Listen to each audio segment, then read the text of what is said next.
রক্তে প্লেটলেট কম দেখলেই অনেকে আতঙ্কিত হয়ে যান। হিমোগ্লোবিন কম আছে, ঠিক আছে, ইটস ওকে, হিমোগ্লোবিন তো কমতেই পারে।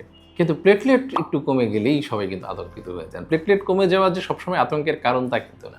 আমরা একটা কথা বলি, সেটা হচ্ছে যে ১.৫ লাখ থেকে ৪.৫ লাখ পর্যন্ত এটি হচ্ছে আমাদের নরমাল রেঞ্জ। নরমাল রেঞ্জ মানে হচ্ছে যে গড়ে সুস্থ মানুষদের ১.৫ লাখ থেকে ৪.৫ লাখ, মানে একটা সুস্থ স্বাভাবিক মানুষের এই রেঞ্জে সাধারণত থাকে। কিন্তু তার থেকে একটু কম হলেই যে সে খুব বড় রকমের কোনো অসুখ হয়ে গেল, এটা ভাবার কোনো কারণ নেই।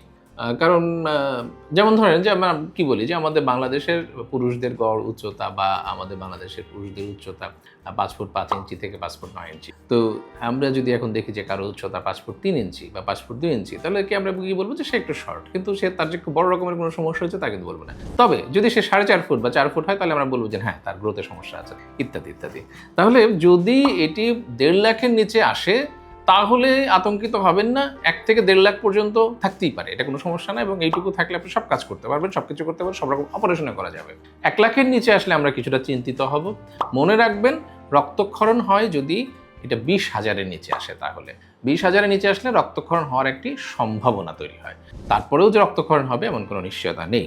তবে হ্যাঁ, ১ লাখের নিচে যদি আসে, আপনি অবশ্যই চিকিৎসকের পরামর্শ নেবেন এবং আপনি জেনে নিতে হবে যে আপনার এই প্লেটলেটটা আসলে কমার কারণ কি, এর পেছনে কি কোনো গুরুতর অসুখ রয়েছে নাকি খুব সাধারণ কারণে প্লেটলেটটা কমে গেছে।